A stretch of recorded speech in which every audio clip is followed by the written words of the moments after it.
We found out that I have PCOS. Greatest fear ko, sabi ko, mawala na cellphone ko, iPad, lahat ng mga material things ko, wag lang ako magka-PCOS. Ganun thinking ko. Sad lang kasi parang as someone na nanggaling sa malaki at masayang pamilya, syempre nakikita ko rin sarili ko, someday ganito, gusto ko rin ng ganito, ganun. Hindi naman ako napanghinaan ng loob.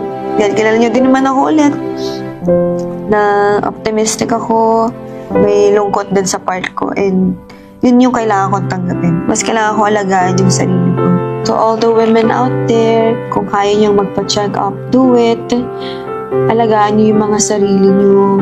Yung mga ganitong procedures, may malaking impact siya sa life mo, and makakatulong siya sa'yo and sa future mo. Ayun, dami pa namang effect ng PCOS sa